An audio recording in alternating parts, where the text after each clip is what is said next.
నమస్తే BDD news కి స్వాగతం. ముందుగా హెడ్లైన్స్ చూద్దాం. మధ్య ఆఫ్రికా దేశం చాద్లో ఘోరం.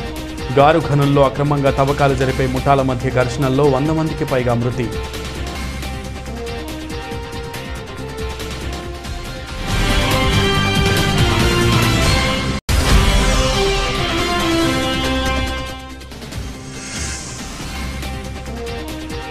వేగంగా కంటి చూపు కోల్పోతున్న పుతిన్ ఆరోగ్యంపై పాశ్చాత్య మీడియాలో కథనాలు.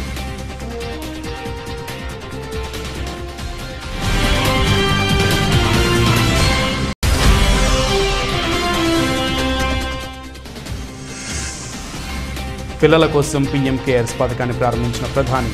కరోనా కారణంగా తల్లిదండ్రులిద్దరినీ కోల్పోయిన వారికి చేయూత.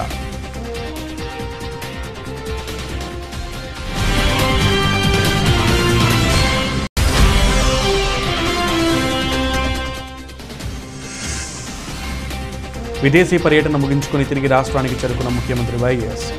సీఎం జగన్కు ఘన స్వాగతం పలికిన ప్రజాప్రతినిధులు, ఉన్నతాధికారులు.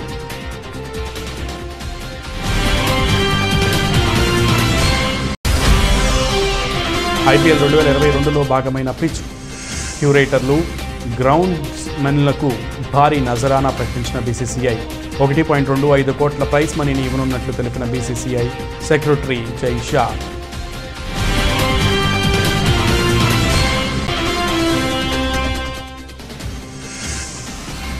నష్టాలతో ప్రారంభమైన దేశీయ స్టాక్ మార్కెట్లు 2 రోజుల భారీ లాభాలకు చెక్ పెడుతూ సెన్సెక్స్ 500 పాయింట్లు, నిఫ్టీ 100 పాయింట్లు నష్టపోయిన మార్కెట్.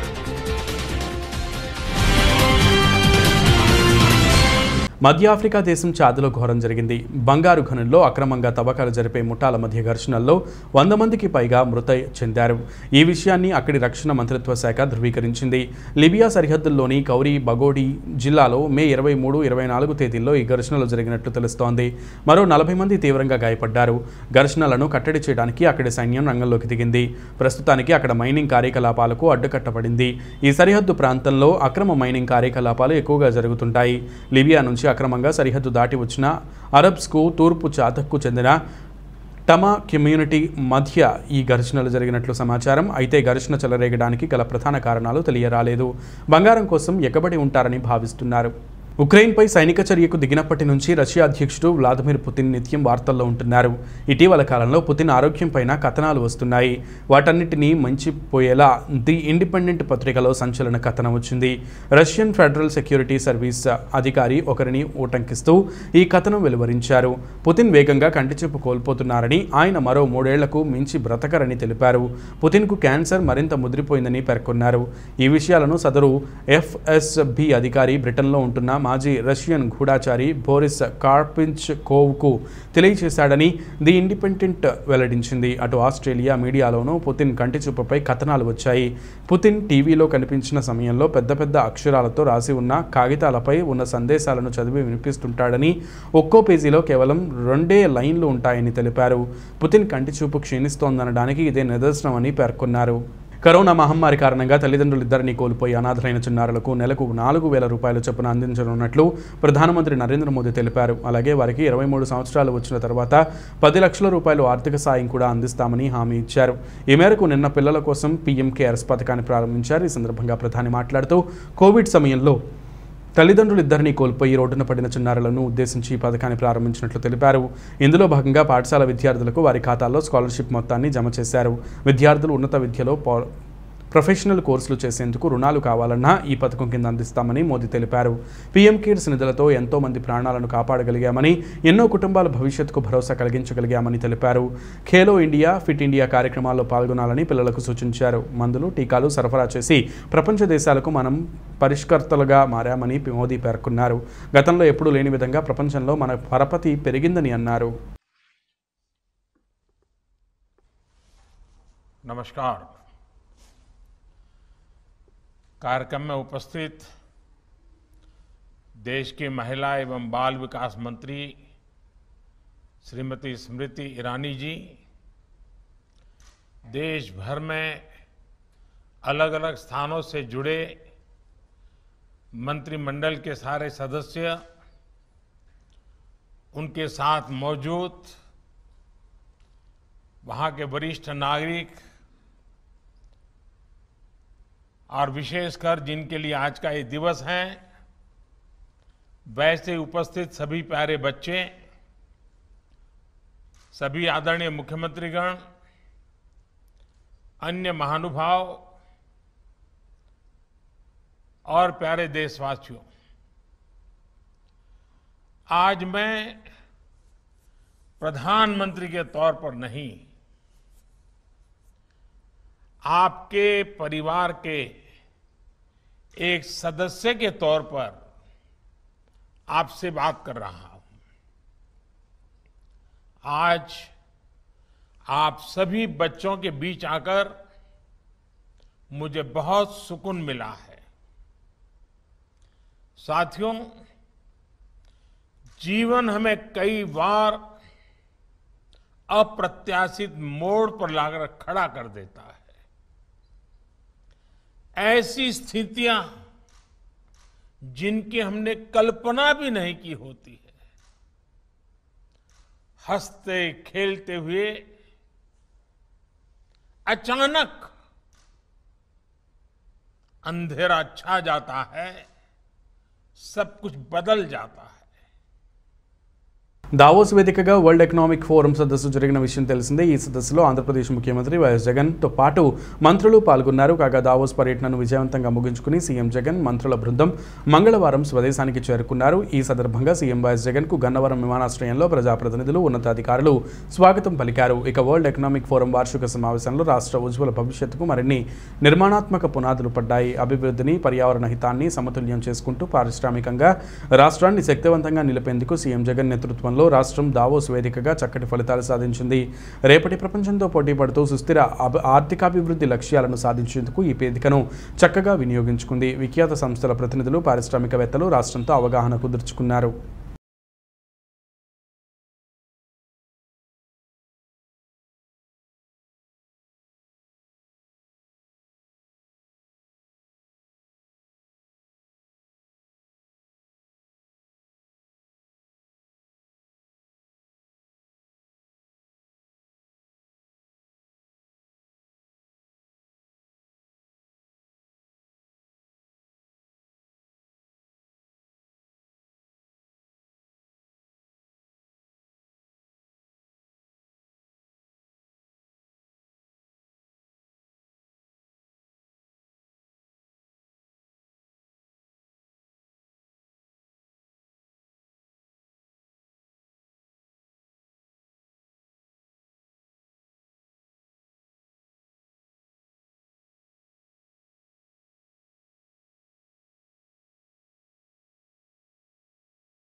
పోరంకిలోని మేరీమాత పుణ్యక్షేత్ర మహోత్సవం ఘనంగా జరిగింది.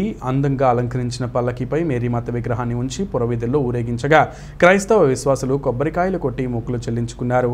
రెవరెంట్ ఫాదర్ మాచర్ల బాలస్వామి ఆధ్వర్యంలో సమిష్టి దివ్య బలిపూజ సమర్పించి భక్తులకు దివ్య సప్రసాదాన్ని అందజేశారు. పోరంకిలోని మేరీమాత పుణ్యక్షేత్ర మహోత్సవం ఘనంగా జరిగింది. ఈ సందర్భంగా చర్చ్ ప్రాంగణాన్ని అందరూ అందంగా అలంకరించారు. ఈ సందర్భంగా అందంగా అలంకరించిన పల్లకిపై మేరీమాత విగ్రహాన్ని ఉంచి పురవీధుల్లో ఊరేగించారు. మేరీమాత విగ్రహానికి దారి వెంట కొబ్బరికాయలు కొట్టి ప్రత్యేక ప్రార్థనలు చేసి మొక్కులు చెల్లించుకున్నారు ప్రజలు. ఈ సందర్భంగా రెవరెంట్ ఫాదర్ మాచర్ల బాలస్వామి ఆధ్వర్యంలో సమిష్టి దివ్య బలిపూజ సమర్పించి భక్తులకు దివ్య సప్రసాదాన్ని అందజేశారు. ఈ సందర్భంగా ఫాదర్ మాచర్ల బాలస్వామి ఉపదేశకులు జీనాథ్ కుమార్ మాట్లాడుతూ మేరీమాత ఆరోగ్యమాతగా, గుణదల మాతగా, వేలంకని మాతగా భక్తుల బాధలు తీరుస్తున్నారని తెలిపారు. పోరంకిలో గల మేరీమాత పుణ్యక్షేత్రంలో భక్తుల కోరికలు నెరవేర్చే మాతా భక్తులను ఆశీర్వదిస్తున్నామని పేర్కొన్నారు. ఈ ఉత్సవంలో భక్తులు వందలాది సంఖ్యలో పాల్గొన్నారు. ఈ సందర్భంగా ఆలపించిన క్రైస్తవ గీతాలు అలరించాయి. ఆలయం బయట కూరగాయలతో ఏర్పాటు చేసిన బొమ్మలు ప్రత్యేక ఆకర్షణగా నిలిచాయి. క్రీస్తునాథుని యందు ప్రియమైన సహోదరి సహోదరులారా, పోరంకి గ్రామంలో ప్రతి సంవత్సరము మే నెల 30వ తారీఖు రోజు మేరీమాత పుణ్యక్షేత్ర తిరునాళ పండుగను కొనియాడుచూ ఉన్నాము. దానిలో భాగంగా ఈనాడు మరి తేరు ఊరేగింపుతో ఆ మరే తల్లి గ్రామ పురవీధుల్లో వస్తూ ఉండగా భక్తులందరూ మరే తల్లి దగ్గరకు వచ్చి మరే తల్లి యొక్క మధ్యస్థ సహాయం అడుగుతూ వారి కుటుంబ జీవితంలో ఎన్నో మేలులు పొందినటువంటి వారు మరియ తల్లి దగ్గరకు వచ్చి ప్రార్థన చేసుకుంటూ ఉన్నారు. అదే విధముగా ఆ యేసు ప్రభు ఆ సంతకు వచ్చినటువంటి ప్రతి ఒక్కరి యొక్క అవసరాలను తీరుస్తూ ఆ ప్రభు ఎంతో ఆశీర్వదించి దీవిస్తూ ఉన్నారు.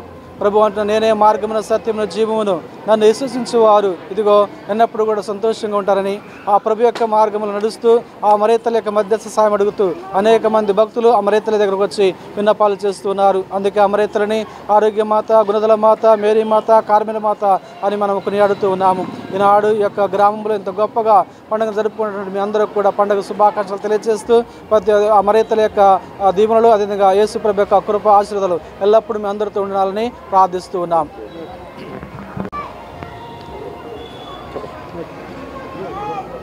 క్రీస్తునాథుని యందు మిక్కిలి ప్రియులకు సహోదరులారా, మరియ మాత భక్తులారా, ముందుగా మీ అందరికీ మేరీ మాత మహోత్సవ శుభాకాంక్ష తెలియజేస్తున్నాను.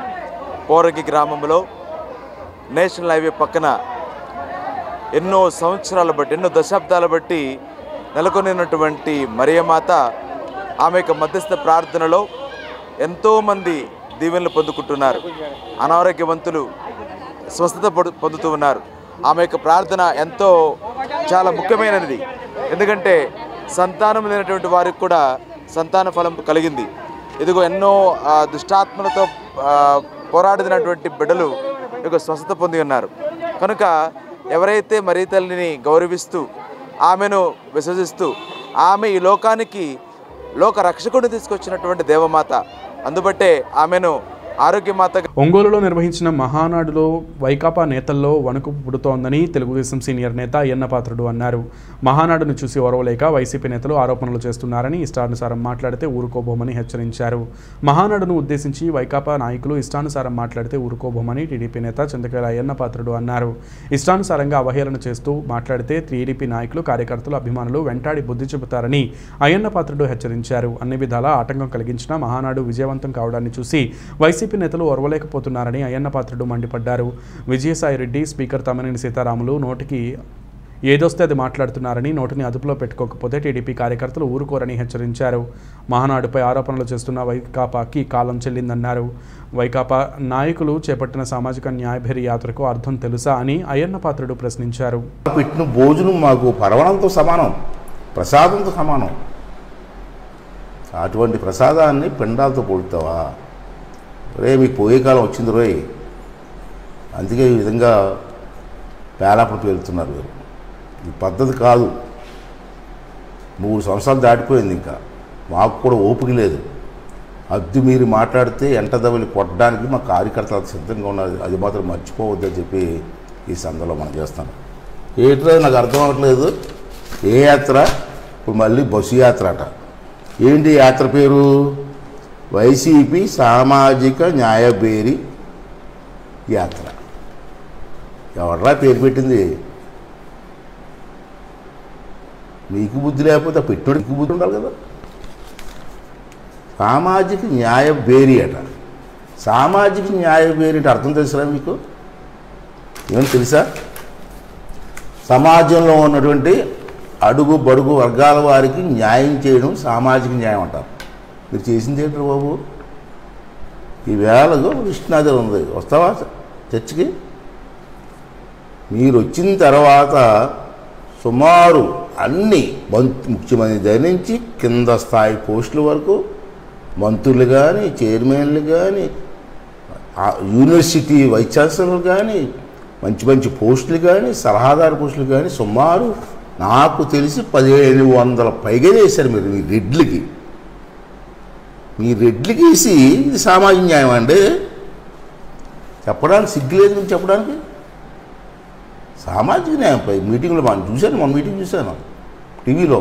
సామాజిక న్యాయం చేసిందట. ఇదా సామాజిక న్యాయం? మీరు రెడ్లకి ఇస్తే సామాజిక న్యాయమా? సామాజిక న్యాయం అంటే తెలుగుదేశం పార్టీ చేసిందిరా సామాజిక న్యాయం. ఎన్టీ రామారావు గారు ఆ రోజుని వెనకబడిన తరతల వారికి ప్రజలు ఎన్నడూ చూడని నరకం ఈ 3 ఏళ్ల వైసీపీ పాలనలో చూశారని టీడీపీ పొలిట్ బ్యూరో సభ్యులు బొండా ఉమా అన్నారు. ఇసుక దగ్గర మొదలుపెట్టి అన్ని రకాల ధరలు పెంచి ప్రజలపై అధిక భారం మోపారని పేర్కొన్నారు. రాష్ట్రానికి వైసీపీ అనే గ్రహణం పట్టి 3 ఏళ్లు పూర్తయిందని టీడీపీ పొలిట్ బ్యూరో సభ్యుడు మాజీ ఎమ్మెల్యే బొండా ఉమామహేశ్వరరావు విమర్శించారు. 30వ డివిజన్ మధ్యకట్ట పప్పుల కూడలి నుంచి సోమవారం సాయంత్రం పెట్రోల్ ఉత్పత్తులు నిత్యావసర ధరలపై బాదుడే బాదుడు కార్యక్రమం నిర్వహించారు. ఆయన ఇంటింటికి తిరిగి ప్రభుత్వ ప్రజా వ్యతిరేక విధానాలను స్థానికులకు వివరించారు. అనంతరం ఆయన మాట్లాడుతూ ప్రజలు ఏనాడు చూడని నరకం ఈ 3 ఏళ్ల వైసీపీ పాలనలో చూశారన్నారు. ఇసుక దగ్గర మొదలుపెట్టి అన్ని రకాల ధరలు పెంచి ప్రజలపై అధిక భారం మోపారని పేర్కొన్నారు. అభివృద్ధి చేయకుండా ఉచిత పథకాలు ఇస్తున్నామని ఆర్భాటాలు చెప్పుకుంటున్న వ్యతిరేకత స్పష్టంగా కనిపిస్తోందని రాబోయే ఎన్నికల్లో టీడీపీ అధికారంలోకి రావడం ఖాయమన్నారు.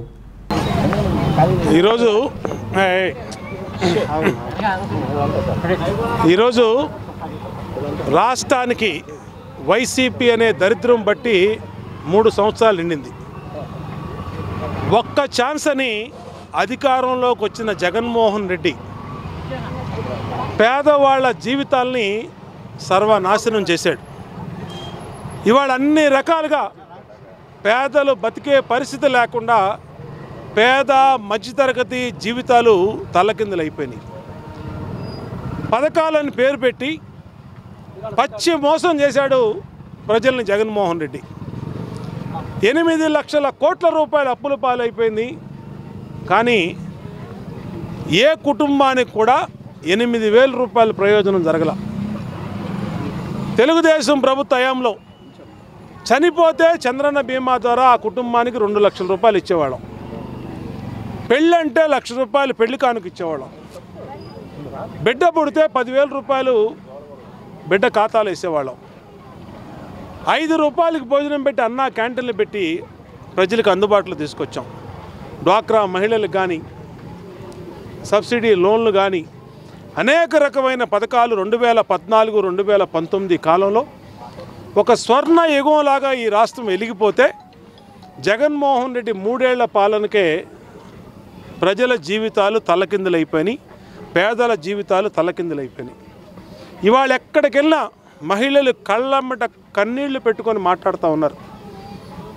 ఈ కరెంట్ ఛార్జీలు పెరిగిపోయిన దాన్ని కట్టలేకపోతా ఉన్నాం.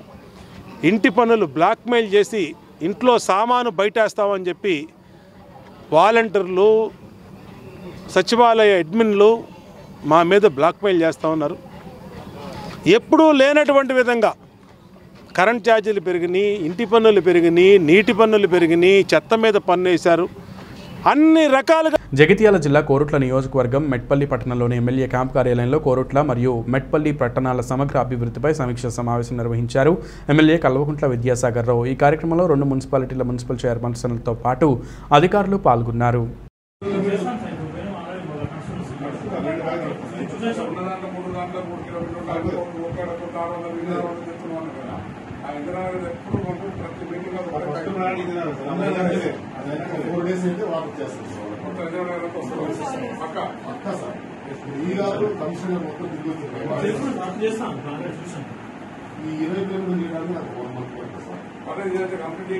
కంప్లీట్ చేసి బుధవారం వచ్చినట్టు అప్పటి నుంచి 1 మంత్ మొత్తం ఎక్కడ నాకు నీళ్ళు వస్తున్న ప్రాబ్లం నేనే చెప్పిన గాడు మేడం ఆడ ఈడ ఉన్న ఇంటి కాడికి మనం చూసుకోవాలి. 5 minutes అయిపోతుంది. మధ్య ఇక్కడ దాని 2 కిలోమీటర్ దూరంలో కూడా పోవాల్సిన అవసరం లేదు. ఇక్కడ లాస్ట్ స్టాప్ ఎక్కడైతే అవుతుందో ఇంట్లో లాస్ట్ ఎక్కడైతే బయట ఓపెన్ నల్ల పెట్టు ఆ రోజు నన్ను వచ్చి పక్క ఇంట్లో రానియాలి కనుక ఇప్పుడు బయట ఓపెన్ పెట్టారు నల్ల పెట్టేసి మళ్ళీ అయినప్పుడు మన ఇల్లు కట్టినప్పుడు మనం ఇచ్చినప్పుడు భారతీయ జనతా పార్టీ మండల శిక్షణ కార్యక్రమం జమ్మికుంట మండల కేంద్రంలోని ఆవాస విద్యారణ్య విద్యాలయంలో బీజేపీ జిల్లా అధ్యక్షుడు కృష్ణారెడ్డి అధ్యక్షతన నిర్వహించారు. 2వ రోజు ముఖ్య అతిథులుగా సీనియర్ జర్నలిస్ట్ రాకా సుధాకర్ జీ, రాష్ట్ర సంఘటన కార్యదర్శి మంత్రి శ్రీనివాసులు జీ, మాజీ ఎమ్మెల్యే లక్ష్మీనారాయణ, బీజేపీ రాష్ట్ర ప్రధాన కార్యదర్శి గుజ్జుల ప్రేమేంద్ర రెడ్డి హాజరై వివిధ అంశాలపై విపులంగా వివరించారు. మన సిద్ధాంతం అనే అంశంపై సీనియర్ జర్నలిస్ట్ సుధాకర్ మాట్లాడుతూ భారతదేశాన్ని అత్యున్నత శిఖరాలకు చేర్పించడం భారతీయ జనతా పార్టీ సిద్ధాంతం అని బీజేపీ కార్యకర్త భారతదేశ ఉన్నతిని కోరుకుంటున్నారు అని తెలిపారు. Country first party next individuality అనే సిద్ధాంతంతో పనిచేస్తాడని అన్నారు. సంఘటన కార్యదర్శి శ్రీనివాసులు మాట్లాడుతూ బీజేపీ కార్యకర్త క్రమశిక్షణతో కూడిన శిక్ష కూడా అలాంటి శిక్షణ కోరికే ఈ శిక్షణ శిబిరాలు ఏర్పాటు చేయడం జరిగిందని, తాను నేర్చుకున్న విషయాలను 10 మందికి పంచుతూ దేశ ఉన్నతిని కోరుకుంటూ ఉంటాడని అన్నారు.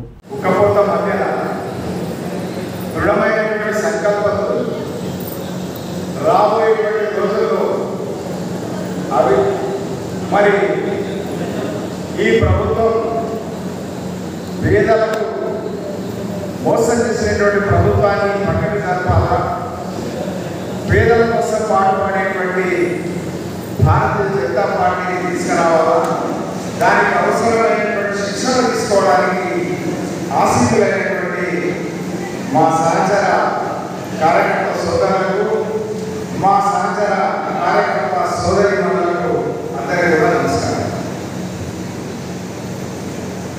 చాలా చాలా కార్యక్రమం అంటే ఈ దేశంలో ఫెడరల్ సిస్టంలో 101 అంశాలు కేంద్రం పరిపాలిస్తుంది, 51 అంశాలు రాష్ట్రం పరిపాలిస్తుంది, 52 అంశాలు ఉమ్మడి జాబితా.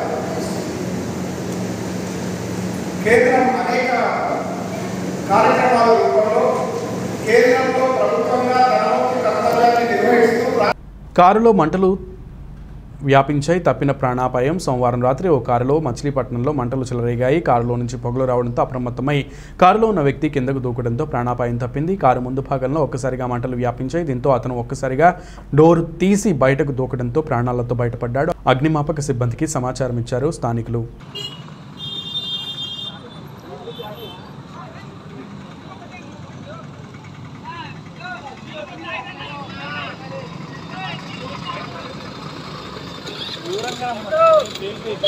అవును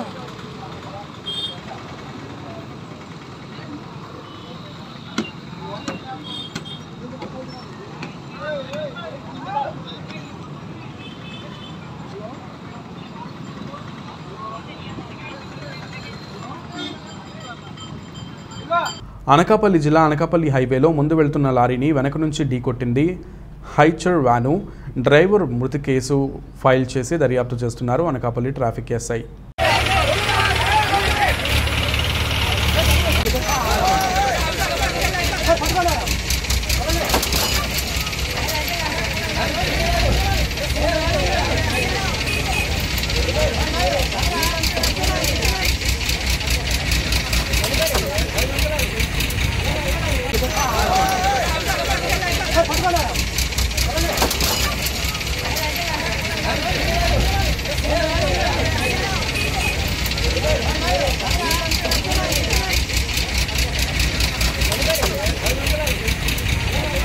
శ్రీకాళహస్తి ఏరియా ఆసుపత్రిలోని మార్చురీలో అపరిశుభ్రతపై ఎమ్మెల్యే బియ్యపు మధుసూదన్ రెడ్డి ఆదివారం తీవ్ర ఆగ్రహం వ్యక్తం చేశారు. పట్టణంలోని ఈదులకుంట జేకెట్ వర్స్లో నివసించే కంచి కళ్యాణి మరియు ఆమె కుమారుడు ముని మేధాంశి మృతి చెందిన విషయం తెలియగా ఆయన తీవ్ర దిగ్భ్రాంతి హుటాహుటిన శ్రీకాళహస్తి ప్రభుత్వ ఏరియా ఆసుపత్రిలో మృతి చెందిన వారి కుటుంబ సభ్యులను ఓదార్చేందుకు మార్చురీ వద్దకు వెళ్లారు. దీంతో ఆసుపత్రి సిబ్బంది పనితీరును అడిగి తెలుసుకుని అనంతరం మార్చురీ అపరిశుభ్రతపై ఆసుపత్రి సిబ్బంది మరియు ఆసుపత్రి అధికారులపై తీవ్ర ఆగ్రహం వ్యక్తం చేశారు.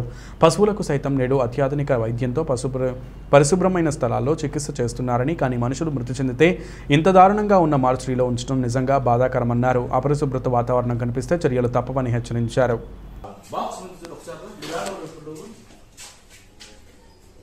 ఒక్కసారి బాక్స్ వచ్చిందా కనీసం జంతువులు కూడా పని జంతువులకి నా పని చేస్తా ఉన్నాం మనం. నేను ఎప్పుడు చూడలేదు అది.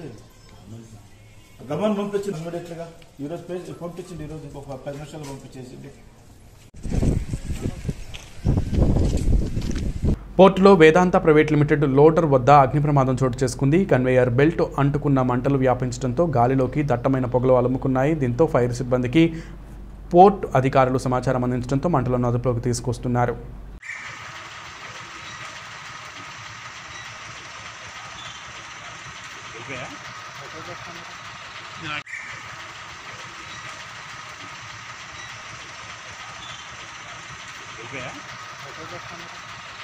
కేజీఎఫ్ ఫేమ్ యష్ హీరోగా నటించిన కన్నడ చిత్రం సంతూ స్ట్రైట్ ఫార్వర్డ్ మహేష్ రావు దర్శకుడు. ఈ సినిమాను సుబ్బారావు తెలుగులో రాజుగా రారాజుగా జూన్ ద్వితీయార్థంలో రిలీజ్ చేయనున్నారు. ఈ సినిమా తెలుగు ట్రైలర్ను దర్శకుడు వివి వినాయక్ రిలీజ్ చేశారు. అనంతరం మాట్లాడుతూ 25 ఏళ్లుగా పద్మావతి పిక్చర్స్పై సుబ్బారావు గారు ఎన్నో సినిమాలను రిలీజ్ చేశారు. ఇప్పుడు యష్ కేజీఎఫ్కు ముందు చేసిన ఈ సినిమాను తెలుగులో రారాజు పేరుతో విడుదల చేస్తున్నారు. ఈ సినిమా పెద్ద విజయం సాధించాలి అని పేర్కొన్నారు. యాక్షన్ ప్రధానంగా సాగే చిత్రం ఇది. యష్ ఆయన భార్య రాధికా పండిట్ కలిసి నటించారు. కన్నడంలో హిట్ సాధించినట్లే తెలుగు ప్రేక్షకులను కూడా అలరిస్తుందనే నమ్మకం ఉంది అని తెలిపారు నిర్మాత బిఎస్ సుబ్బారావు. ఈ చిత్రంలో కిక్ శ్యామ్, సీత, రవిశంకర్ తదితరులు నటించారు. ఈ మూవీ హరికృష్ణ సంగీతం అందించగా ఆండ్రూ సినిమాటోగ్రఫీ బాధ్యతలు చేపట్టారు. ఐపీఎల్ 2022లో భాగమైన పిచ్ క్యూరేటర్లు, గ్రౌండ్స్ మెన్లకు బీసీసీఐ భారీ నజరానా ప్రకటించింది. ఈ ఏడాది టోర్నీ జరిగిన 6 వేదికలలో పనిచేసిన క్యూరేటర్లకు, గ్రౌండ్స్ మెన్లకు 1.25 కోట్ల రూపాయల ప్రైజ్ మనీని ఇవ్వనున్నట్లు బీసీసీఐ సెక్రటరీ జై షా తెలిపారు. కాగా ఈడెన్ గార్డెన్స్, నరేంద్ర మోడీ స్టేడియాల్లో కేవలం 2 మ్యాచ్లు మాత్రమే నిర్వహించబడినందున ఒక్కో స్టేడియానికి 12.5 లక్షల రూపాయలు కేటాయించారు. మరోవైపు లీగ్ మ్యాచ్లకు ఆతిథ్యమిచ్చిన 4 వేదికల క్యూరేటర్లు, గ్రౌండ్స్ మెన్లకు 25 లక్షల రూపాయలు అందజేయనున్నారు. లీగ్ దశలో మ్యాచ్లు అన్ని మహారాష్ట్రలోనే జరిగాయి. Brabourne, Wankhede, DY Patil stadium, MCA stadium వేదికగా మ్యాచ్లు జరిగాయి. ఒక్కో స్టేడియానికి 25 లక్షల రూపాయల రివార్డుగా అందనుంది. ఐపీఎల్ 2022లో అద్భుతమైన మ్యాచ్లు అందించిన క్యూరేటర్లు, గ్రౌండ్స్ మెన్లకు 1,25 లక్షల రూపాయల ప్రైజ్ మనీని ప్రకటించినందుకు సంతోషంగా ఉంది. ఈ సీజన్లో 6 వేదికలలో పనిచేసిన మా క్యూరేటర్లు, గ్రౌండ్స్ మెన్స్ తెర వెనుక రియల్ హీరోలు అని జై షా ట్విట్టర్లో పేర్కొన్నారు. దేశీయ స్టాక్ మార్కెట్లు నష్టాలతో ప్రారంభమయ్యాయి. గత 2 రోజుల భారీ లాభాలకు చెక్ పెడుతూ సెన్సెక్స్ 500 పాయింట్లు, నిఫ్టీ 100 పాయింట్లు నష్టపోయింది. ముడి చమురు ధరల పెంపు, అంతర్జాతీయ ప్రతికూల సంకేతాలతో ఈ నష్టాలు కొనసాగుతున్నాయి. ప్రస్తుతం సెన్సెక్స్ 55,448 వద్ద, నిఫ్టీ 16,542 వద్ద కదలాడుతోంది. రంగాల వారీగా auto, metal, PSU, bank, realty షేర్లు లాభపడ్డాయి. మరోవైపు ఐటీ, ఫైనాన్షియల్ సర్వీసెస్, ఎఫ్ఎంసీజీ షేర్లు నష్టాల్లో ఉన్నాయి. అలాగే గత క్వార్టర్తో పోలిస్తే లాభాలు క్షీణించడంతో ఎల్ఐసి షేర్లు 2% నష్టపోతున్నాయి. మార్చి త్రైమాసికంలో 2,371.55 నికర లాభాన్ని నివేదించింది. గత ఆర్థిక సంవత్సరం ఇదే కాలంలోని 2,893 కోట్ల రూపాయల నికర లాభంతో పోలిస్తే 18% తగ్గింది. Sun Pharma, HDFC, Infosys, HCL, Tech, Titan, Kotak Bank, Wipro, TCS, Tech Mahindra 1-2% పతనమై టాప్లో ఉన్నాయి. పవర్ గ్రిడ్,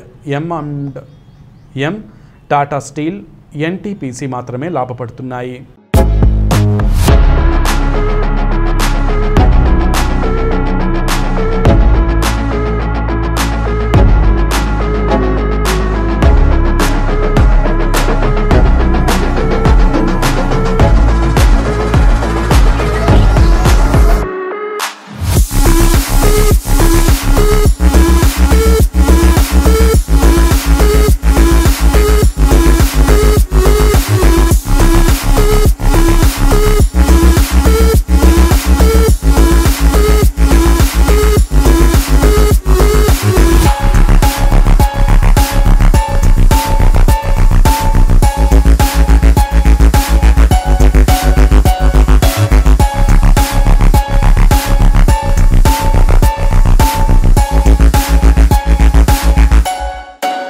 బులెటిన్ ముగించే ముందు ముఖ్యాంశాలు మరొకసారి.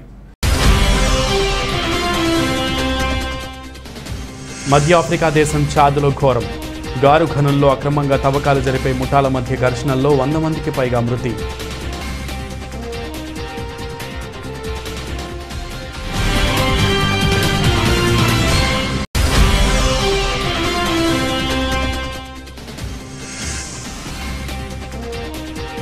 వేగంగా కంటి చూపు కోల్పోతున్న పుతిన్ ఆరోగ్యంపై పాశ్చాత్య మీడియాలో కథనాలు.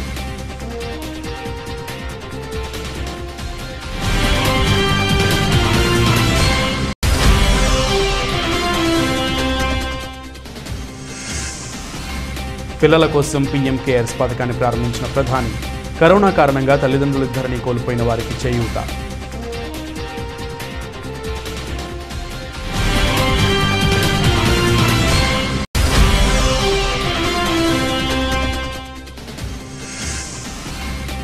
విదేశీ పర్యటన ముగించుకుని తిరిగి రాష్ట్రానికి చేరుకున్న ముఖ్యమంత్రి వైఎస్. సీఎం జగన్కు ఘన స్వాగతం పలికిన ప్రజాప్రతినిధులు, ఉన్నతాధికారులు.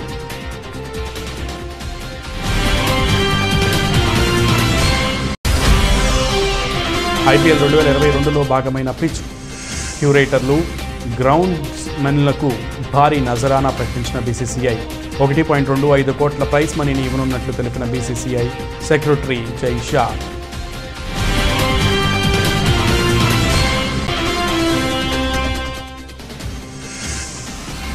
నష్టాలతో ప్రారంభమైన దేశీయ స్టాక్ మార్కెట్లు 2 రోజుల భారీ లాభాలకు చెక్ పెడుతూ సెన్సెక్స్ 500 పాయింట్లు, నిఫ్టీ 100 పాయింట్లు నష్టపోయిన మార్కెట్.